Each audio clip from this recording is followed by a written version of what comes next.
Hello বন্ধুরা, welcome to my channel. প্রতিদিনের মতো আবারও আজ সম্পূর্ণ নতুন একটি ব্লগ ভিডিও আপনাদের উপহার দেওয়ার জন্য চলে এসেছি।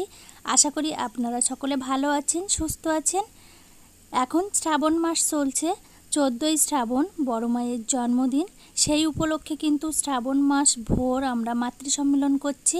প্রত্যেকটা মায়ের বাড়িতে গিয়ে ওই মাতৃ সম্মেলন আমরা পালন করছি, আর সবাই কিন্তু খুব আনন্দ করছি। আপনারাও আমাদের সঙ্গে থাকুন, আনন্দ করুন। আজ 14ই শ্রাবণ বড় মায়ের জন্মদিন, সেই উপলক্ষে কিন্তু বিরাট অনুষ্ঠানের আয়োজন হয়েছে। পুরো ভিডিওটা স্কিপ না করে প্রথম থেকে শেষ পর্যন্ত দেখবেন, আশা করি আপনাদেরও খুব ভালো লাগবে। তাহলে চলুন এখন।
জয় গুরু। খুব সুন্দর। মায়ের ইষ্টচ্ছল মঙ্গলময় জীবনের প্রার্থনা করি আমার পরম পিতার আতুল চরণে। তিনি যেন সারাক্ষণ এমনি ভাবেই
জীবনকে কেন্দ্র করে যে সমস্ত ঘটনা বা তার জীবনটা কেমন ছিল সেই কথাগুলি শুনবো, জানবো, এবং ঠাকুর কেমন ছিলেন, কেমন করে আমাদের চলতে বলেছেন সেগুলি একটু বোঝার চেষ্টা করব, যাতে আমরা নিজেদের চরিত্রে সেগুলিকে ফুটিয়ে তুলতে পারি।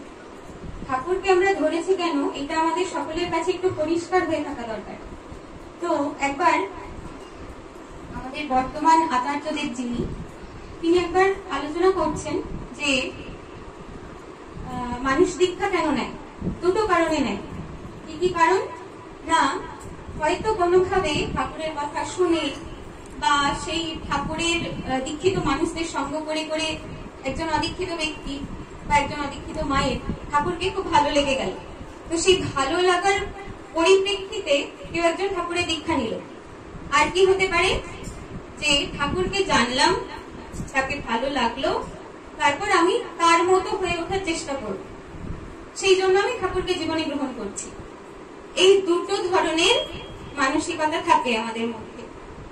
তো দীক্ষা তো নিলাম আমরা সবাই, এখানে আমার যতদূর মনে হচ্ছে এখানে সবাই আমরা ঠাকুরের দীক্ষিত,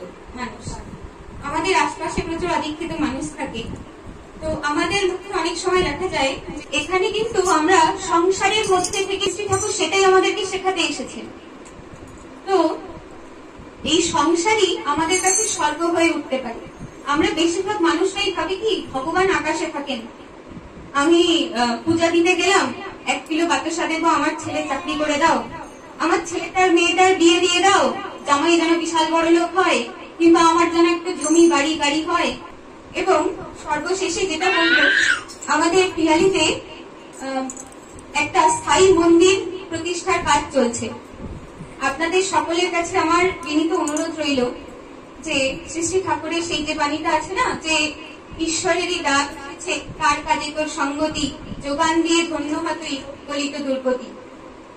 তো এখন যখন প্রয়োজন এসেছে, ঠাকুর আমাদের, ঠাকুরের প্রতিষ্ঠানটিও আমাদের, এবং তার জন্য যতটুকু যা যোগান দেওয়া সম্ভব হয়, আমরা তো মা সংসারে থাকি, হয়তো সেভাবে কেউ ইনকাম করতে পারি না, যেভাবে যতটুকু সম্ভব আমরা যেন তার চরণে এই মন্দির প্রতিষ্ঠার জন্য যে যেমন করে পারি অর্থ যোগান দিতে পারি, সেই চেষ্টাই সবাই মিলে করব। এভাবেই আমরা তার হয়ে উঠতে পারবো ধীরে ধীরে প্রত্যেকটা ক্ষেত্রে। এখানে উপস্থিত মায়েদের আশপাশের প্রত্যেকের মঙ্গলময় জীবনের প্রার্থনা করি শ্রী শ্রী ঠাকুরের আতুল চরণে। জয় গুরু সকল।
I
বর্ষান্মুখর দিন, ঝিমঝিম বৃষ্টিতে আমার জগৎ মাতা মেতে উঠেছেন। মাঠ ঘাট সবুজে ভর্তি, সবাই আনন্দে মাতোয়ারা। এমনি এক শুভ মুহূর্তে আমার বড় মায়ের জন্ম হয়েছিল। তাই আজ আমাদের নিবেদন, আজ শ্রাবণ মেঘে ছাইল গগন। শ্রাবণ মেঘে ছাইল গগন, কাহার তরে রে মা এসেছেন মোদের ঘরে, মা এসেছেন মোদের।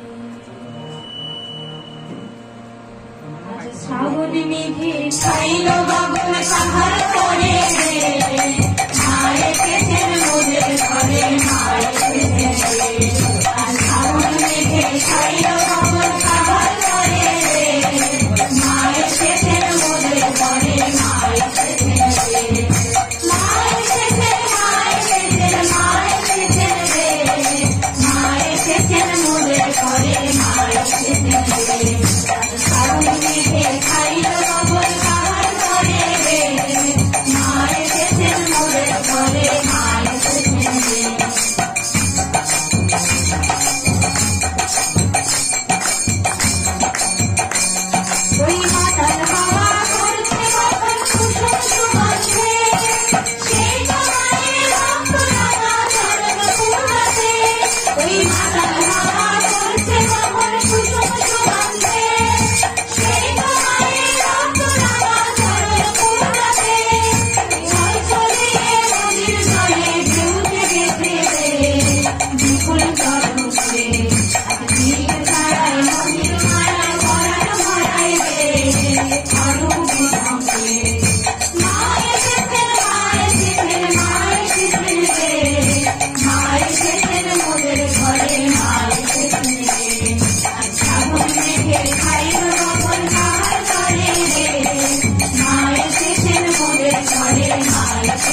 জয়গুরু এবং ছোটদের আমার ভালোবাসা।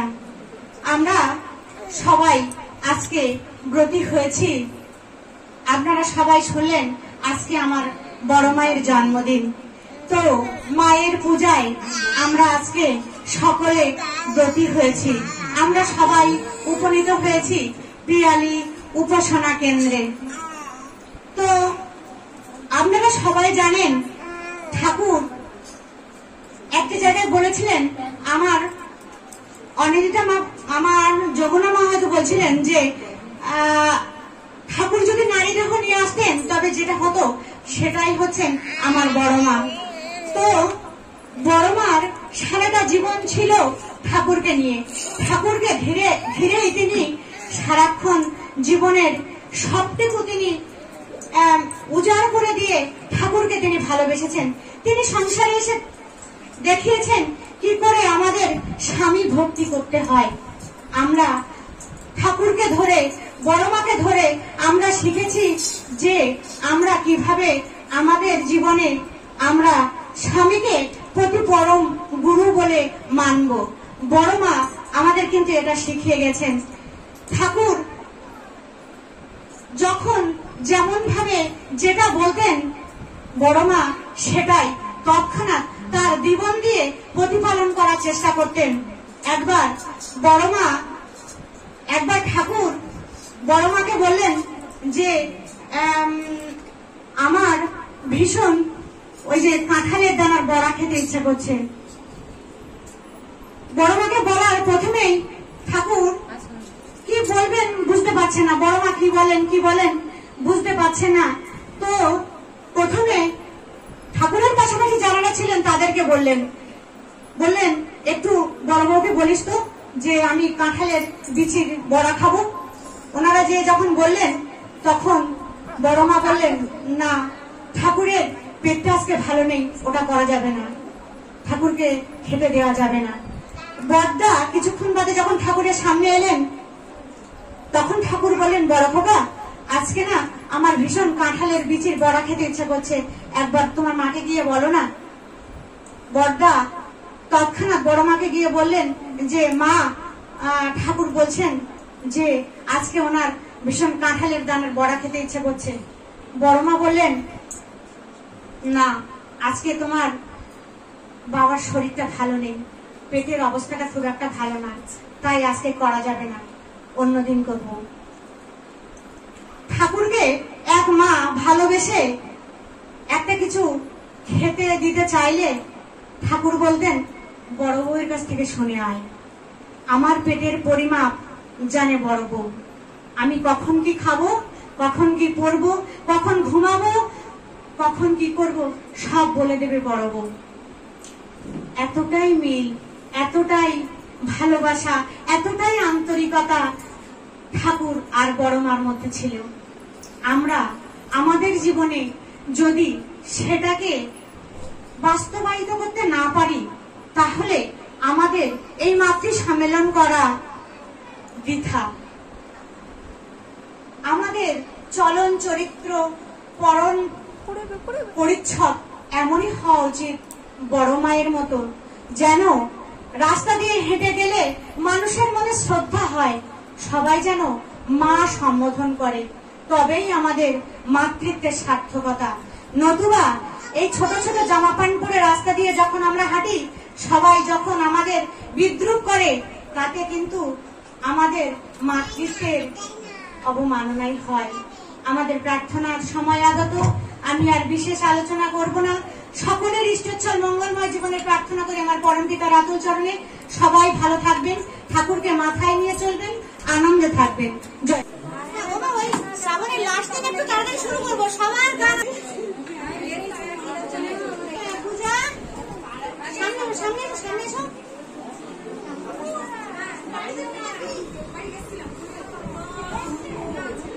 আরে এখানে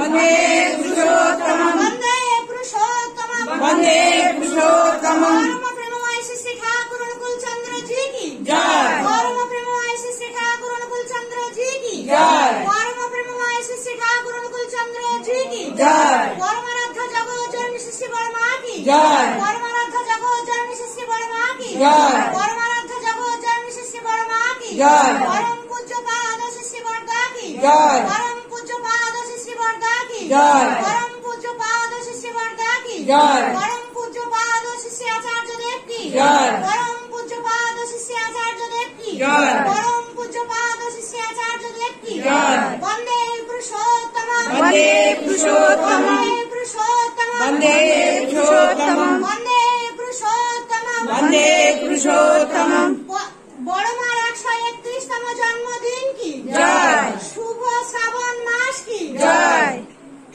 জয় গুরু সকলকে আমার জয় গুরু। জয় গুরু। আজ বড় মায়ের জন্মদিন, সবাই মিলে আনন্দের সহিত পালন করা হলো। ভিডিওটা প্রথম থেকে শেষ পর্যন্ত ভালো লাগলে অবশ্যই লাইক, শেয়ার, কমেন্ট করবেন। প্লিজ চ্যানেলটি সাবস্ক্রাইব করে পাশে থাকবেন। আবার ফিরে আসব মাতৃ সম্মেলনের নতুন পর্ব নিয়ে। ততক্ষণ সকলে ভালো থাকবেন, সুস্থ থাকবেন। Tata, good night.